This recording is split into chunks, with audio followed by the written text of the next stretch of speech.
예, 금 관련 글 올려드렸더니 이제 비트코인 폭등을 이제 부러워하시는 분들이 있는데, 제 채널에서 비트코인으로 검색해 보시면 가장 최근에 마지막으로 한 분석이 이거 7월 달에 5개월 전에 한 분석인데요.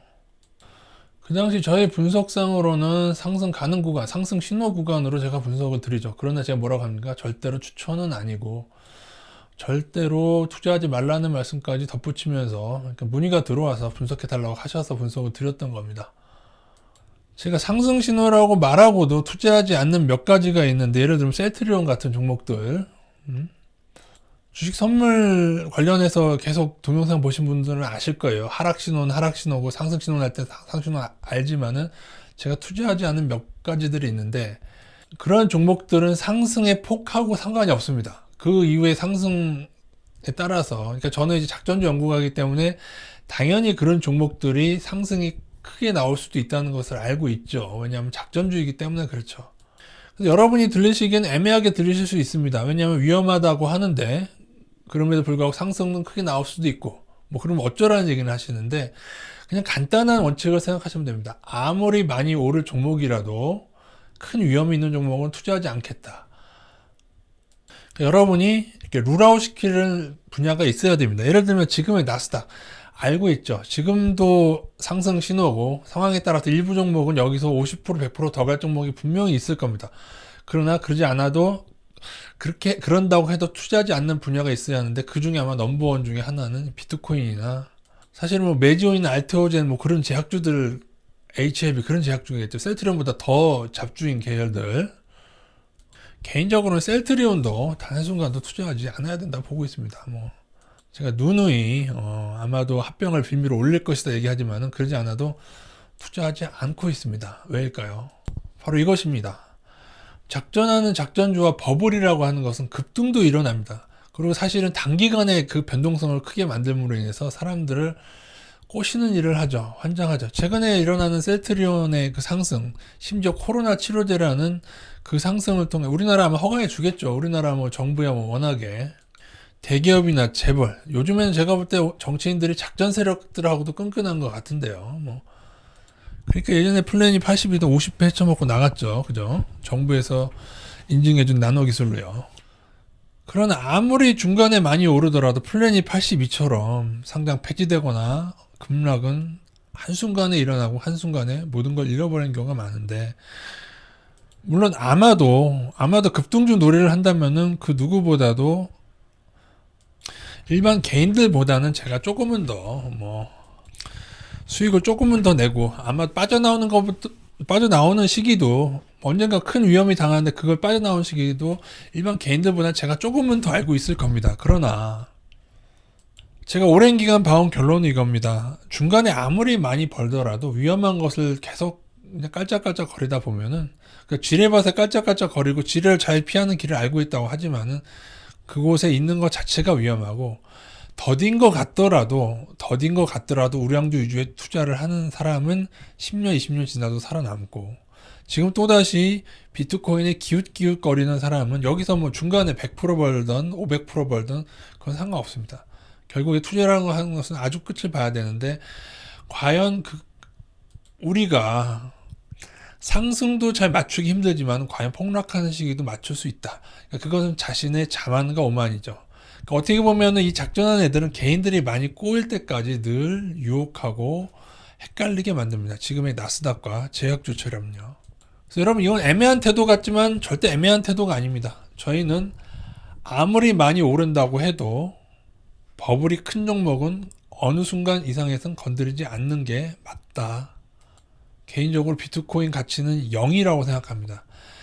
비트코인 가치가 0이라고 생각하는 한도 내에서는 비트코인이 100원이 돼도 비싼 거고요. 지금은 당연히 엄청난 버블일 거고, 나중에 100원이 와도 저는 투자하지 않을 예정이 있습니다. 10원이 와도 투자하지 않죠. 왜? 가치는 0이기 때문에.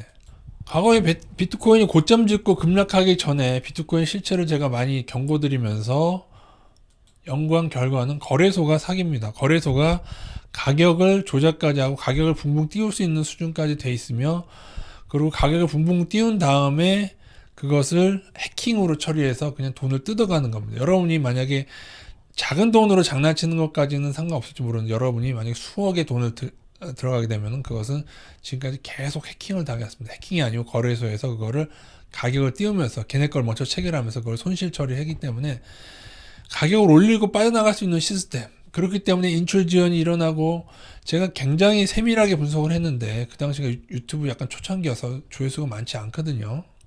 그래도 한참 지나니까 900 정도까지 늘었는데 최근에 정말 제가 이런 것들 예언한 거 이루어졌죠, 여러분. 대규모 해킹 발생했어요. 비썸 그것도 제가 콕 집어서 비썸에서 발생한다고 했는데 비썸에서 발생했어요. 대단히 슬픈 현실은 비트코인 선물 놀이에 비트코인의 이 사기질에 제가 볼 때 월가가 관여돼 있고 예전에 폰지 사기를 벌인 것도 유대계 자본 유대인들이었거든요.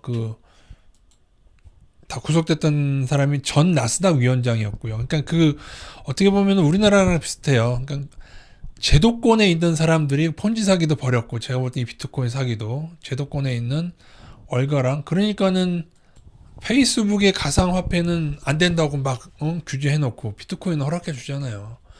달러를 생각하면 비트코인 허락할 수 있어요. 미국이 허락할 수 없어요. 비트코인은 사기고 걔네들이 아무런 가치가 없고 나중에 활용되지 않는다고 생각하기 때문에 사기를 치고 거기에는 폰지 사기를 벌인 그 유대 제가 유대인을 다 나쁘다고 얘기하는 게 아닙니다. 왜냐하면 미국의 은행에서 벌였던 일부 정말 악독한 유대인들이 있어요. 지금의 골드만삭스가 그렇죠. 다 유대계 아닙니까?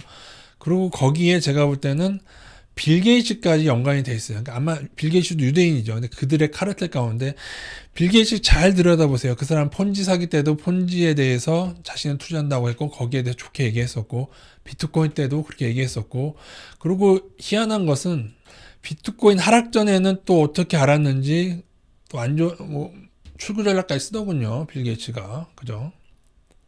제가 볼 때 빌 게이츠는 비트코인을 이렇게 좌지우지하는 유대계 일부 사기 세력이 있습니다. 걔네들하고 연루가 되어 있다.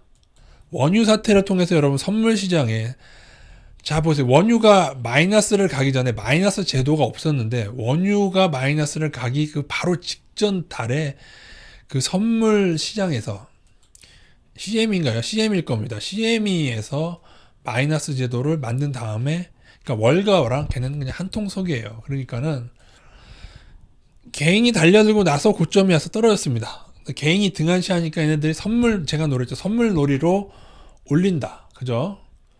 그리고 그 당시 오르기 전에도 또 골드만인가 뭐해서 또 막 떨어진다고 또 그런 얘기를 했었어요. 그러니까 걔네들이 관여되어 있는 정황이 굉장히 많다는 거 알고 계시고 걔네들의 선물 놀이를 할 만큼 하고 난 다음에 비트코인은 제가 볼 때는 사라집니다. 제가 볼 때는 사라질 겁니다. 사라지기 전 헷갈리게 하기 위해서 좀 더 급등시킬 수 있는데 또 개인들이 선물 시장에 상방으로 많이 달려들면은 결국에는 글쎄 아무리 보수적으로 생각한다고 해도 그냥 많은 코인들이 개인적으로 이더리움도 사라지겠죠. 아니면 비트코인만 남나? 저는 비트코인도 사라질 거라고 보고 있습니다. 비트코인 가격 조작이 테더 사건을 통해서 미국에서는 밝혀졌는데 우리나라는 잘 모르는 분이 많고요. 테더 사건이 있기 전에 테더와 같은 것을 통해서 가격을 인위적으로 조작할 수 있다는 사실을 제가 이미 조금 빠르게 먼저 말씀드린 바 있습니다. 어쨌든 마지막 분석은 상승이었고 그 신호대로 지금 상승을 해온 것 뿐입니다. 상승을 알고도 전 단 1원도 투자하지 않았습니다. 그 상승을 놓친 것이 억울하지 않느냐고. 한 100만원 넣으면은 해킹 안 당했을 때 100만원이라도 하지 않느냐고요. 저는 100만원도 1원도 하지 않습니다. 결국은 100원이든 200원이든 이런 데에 자꾸 자신이 관여해서 알짱거리면은 결국에는 여기에 빨려 들어가게 되기 때문에 손대지 말고요. 이 다시 한번 보여드릴까요? 제 첫 마디가 이겁니다. 비트코인 차트에 대한 문의가 있으신데요. 제가 시작에 이렇게 비트코인에 대한 차트에 대한 문의가 있어서 설명드립니다. 그러니까 그 전에도 상승 신호를 일부 말씀드린 적이 있었고, 그런데 한 번 더 설명드린 게 이게 마지막 분석이었습니다. 글쎄요, 또 하락이 시작될 쯤 되면은 분석을 해야 되는지 모르는데, 그거 뭐 어떻게 누가 알겠습니까? 이제는 선물 시장까지 들어가서 지들 맘대로일 텐데. 원유 선물도 실체가 있는 원유도 그렇게 마음대로 왔다 갔다 만들게 하는 게 얘네, 이거 상방이다 하방이다 얘네 마음대로인데 실체가 없는 비트코인이 얼마나 얘네들 마음대로 할 수 있겠습니까? 그것이 저의 분석의 결과입니다.